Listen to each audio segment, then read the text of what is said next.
is Tanya, and welcome back to the channel. Today I'm back with another speed build, and as you can see from the title, it's another base game house because I did one a couple of weeks ago and it went over pretty well and I had a lot of fun with it.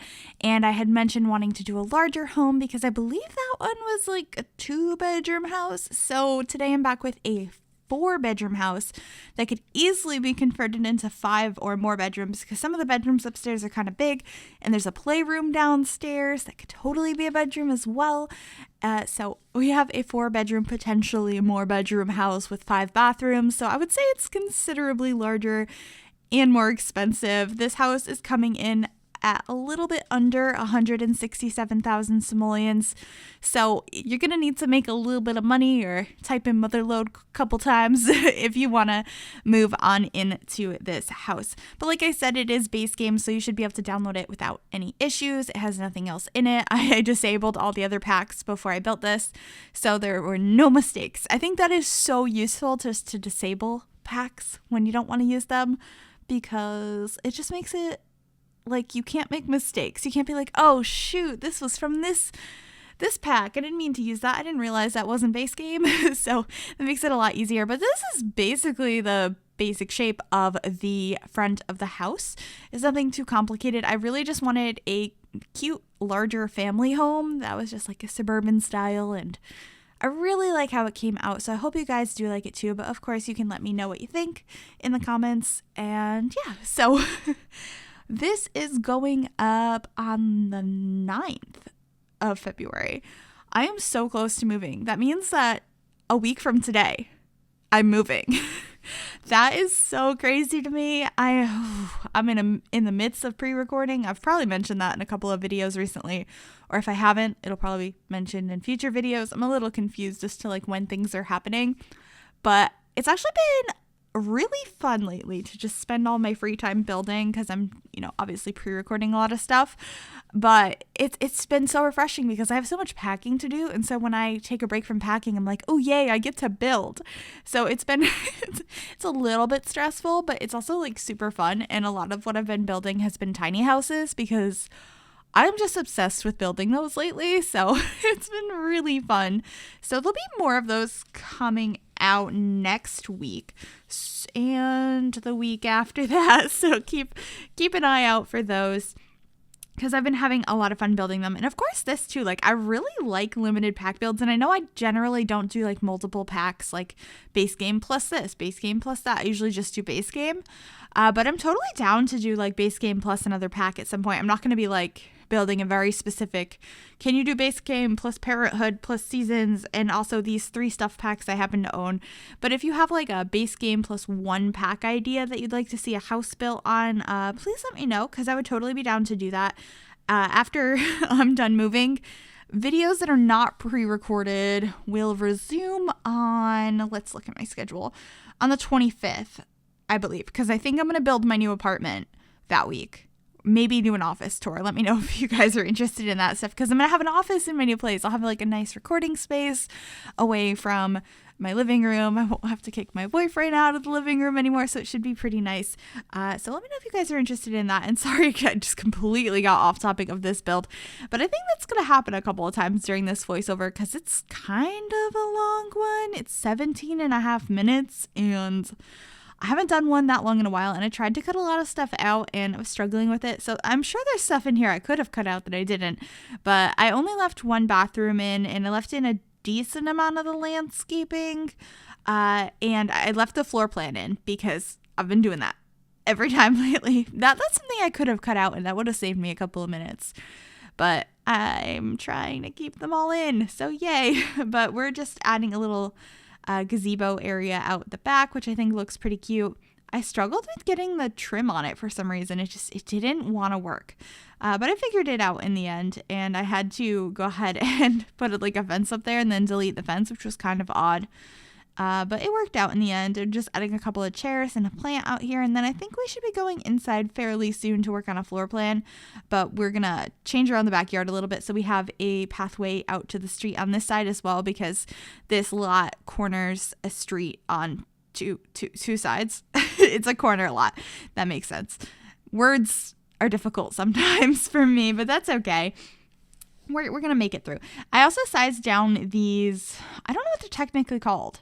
They're like little not patio. They're like, they're little boxes. They're not really supposed to be boxes though. I think they're like supposed to be little porches that come off, or like patios, or what are they called? Balconies.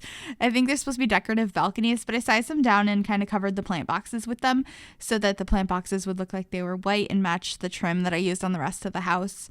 But I only showed a couple of those because it took forever, but we're working on the floor plan now. It came together fairly quickly, but I did something really silly. And I tweeted about it because I was like, are you serious, Tanya? So I figured out the floor plan. I figured out upstairs, downstairs, and I was like, this is the kitchen, this is the dining room, this is the living room, the garage area. Like, I had it all figured out.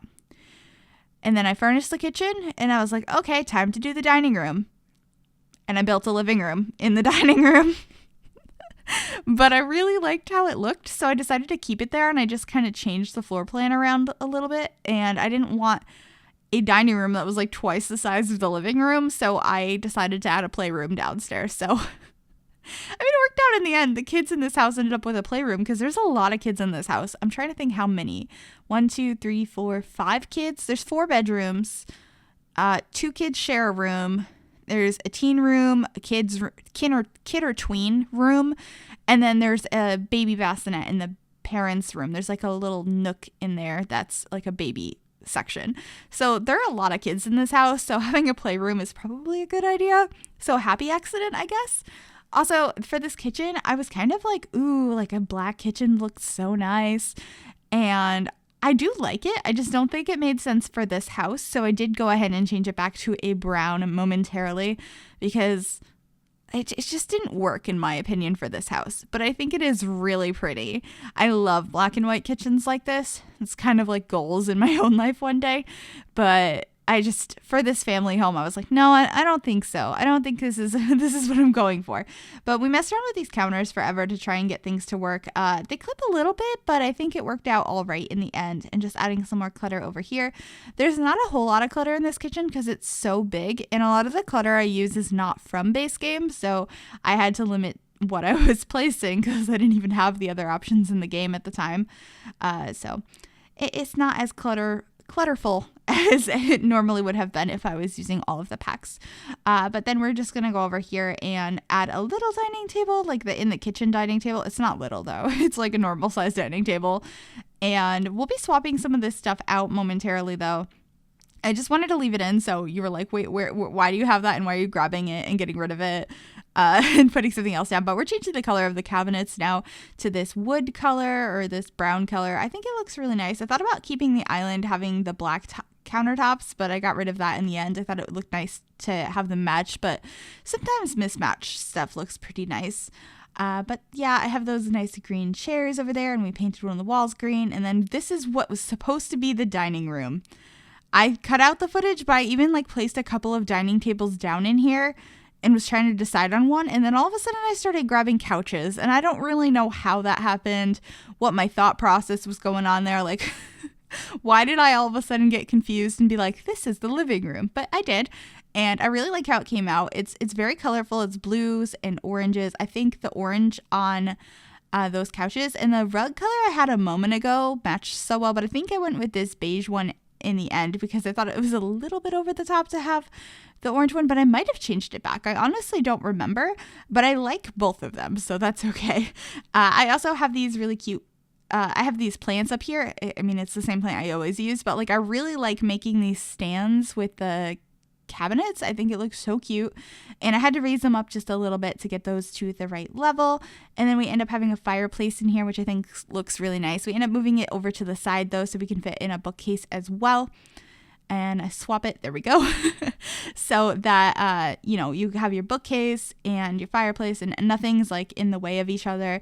I also just added some clutter to the table, so we end up grabbing this book here that's I think it's a cooking magazine because it has an apple pie on the top, but I thought it looked really cute, so I would just put that and a box of tissues and some what are they called? Flowers. That's what they're called on the table. And I just thought that looked nice. This is the only bathroom I lived in, but they're all pretty much the same because we have limited items in the base game.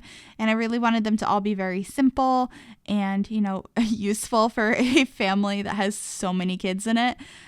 So nothing too crazy there. Hopefully sometime soon I'll be able to do a build that has like really interesting bathrooms, but considering I've been doing more base game builds and more tiny homes lately, the bathrooms have been really small and not that exciting because base game you have limited items, and then tiny homes I'm like half the time they don't even have a sink, so you can only be so creative with those. But hopefully maybe if I do any like really large fancy homes, but I don't tend to do that because I get stressed about it. Like I started a mansion like I don't know, maybe a month ago now, and it was supposed to come out forever ago, and I haven't wanted to finish it. I don't think it's ever going to get finished at this point. Maybe at some point I'll put out another one of those videos like I did a few months ago that are like builds I never finished, because I put one of those out and you guys chose one for me to finish, and I did finish that. Well, you didn't choose one. I showed you them and you all gave me your opinions, and then I did finish one of them, but I never addressed the other two. And I don't think this mansion I started I'm ever going to finish either, but, you know, that's just kind of how it goes. I really like medium-sized houses and small houses. I think they're way more interesting for me because they're the play style I like. I don't want, like, a 15-bedroom mansion, like, at all. I don't want to play in that.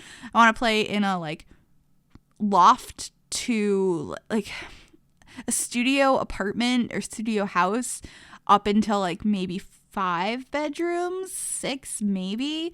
Like that's my maximum. So I think that's why I only tend to build things like that for the most part, because it's my own personal play style. But I'm always open to trying new things. It's just every time I try and build a larger house, I just am like, I don't want to finish it. So we'll see. If I do anything larger, it'll be after my move. But we are in the playroom. That was the happy accident now. And it's very colorful in here. I quite like it. It took me a while to figure out what to put in here, though, because I was just like, what kids' toys are base game? And obviously there's a decent amount of them, but like I was thinking of things that weren't base game, and I was like, oh, let's get the void critter machine. Let's get the puppets. Like, let's get the like toy table. I don't know what it's called. The little puzzle Lego type table from Parenthood. And I'm like, oh, those things are not base game. Oh, okay. So we're just adding a bunch of clutter in here, and we also add that little tablet for toddlers and some stacking blocks and all of that. I think it has a decent amount of stuff in here, plenty of toys, and I'm pretty good with it.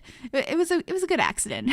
I'm kind of happy I put the living room in the wrong spot. But this is the parents' bedroom. As you can see, I sectioned off an area to put like a baby bed in there. I thought that was kind of cute how it was like a separate room, but not really a separate room, which made sense to me when you have a really young baby. Like they're with you. You just have the bassinet with you. And then as they get older, they might have their own rooms. Granted, I don't know where that's going to be in this house, but that's just kind of how I planned out this house. And maybe the downstairs playroom will get renovated. It could be split into 2 rooms easily. One of those could be somebody's room and one could be the playroom still, just a smaller version. There's so many different things you can change about it. But this room just kind of is very neutral. I've talked about this in a recent speed build. I believe that like I always make master bedrooms really generic, and this one's no exception. I think it looks really nice though, but I think that's also kind of realistic, because I feel like as you get older you gravitate towards a design style that you really like, and it's just kind of reflected in your room, whereas when you're a kid or a teenager you just have stuff everywhere. You have posters, you have toys, you have like school supplies, and then you get older and you have like a design style and you like kind of just stick to it and you make your whole place look like that, and it looks a little bit more put together, or I guess in The Sims it would look a little generic. But I don't know. Do you guys agree with that? Does that make sense? I don't know if that makes sense. It makes sense in my head, but it might not make sense to everybody. But that was the little baby nook. I thought it looked really cute. And then we have this twin boys bedroom, which I really liked. I was like, oh, these beds have like dinosaur footprints in them. So I kind of went with that. I added like a dinosaur wallpaper. Obviously that has like bunnies and stuff on it too, but I was like, dinosaurs. And then I added a couple more dinosaur things around. There's this painting. There's actually a decent amount of kids dinosaur stuff. Is that like a thing? Do kids like love dinosaurs? I don't feel like I've ever noticed that before, but Maybe they do. But I kind of went for it and kept with this orange and blue color scheme. I added these little desks over here, which I thought were really cute, and there's so much clutter on them. I even sized down this little dinosaur guy and put him as like kind of a book stopper on the book. That's not a bookcase, on the desk. And I thought it looked pretty cute.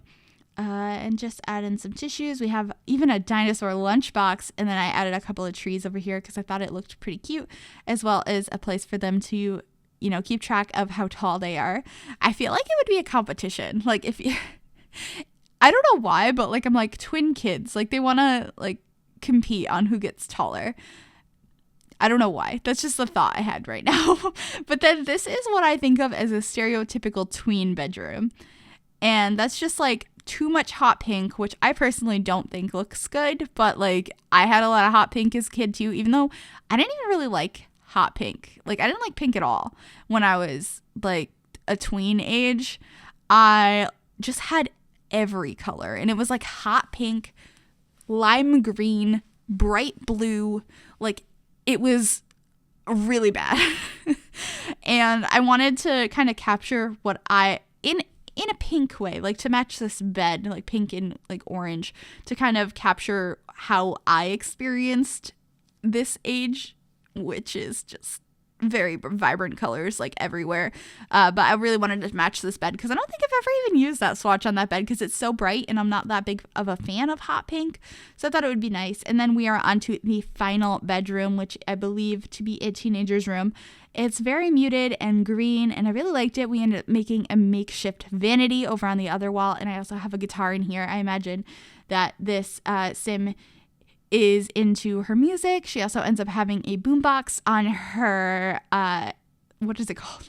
I was like end table, side table. Side table, there's a boombox and some CDs and stuff. I know that's a little bit outdated, but I thought it looked nice, and you know, just kind of made me think of growing up because I had a massive boombox and like stacks of CDs, and that was my life growing up. So I like to insert some of that into my builds sometimes. But anyway, we are coming to the end of the video. I hope you guys did like this. If you did, make sure to give it a big thumbs up. And if you are new here, you should totally consider subscribing to the channel. I'd love to have you join us. And if you click that little bell, it'll turn on notifications so you'll be notified of every single time I upload a new video. We're just adding those last couple touches here, and then we'll be going into screenshots. Thank you guys so much for watching, and I will see you all very, very soon. Bye, everybody.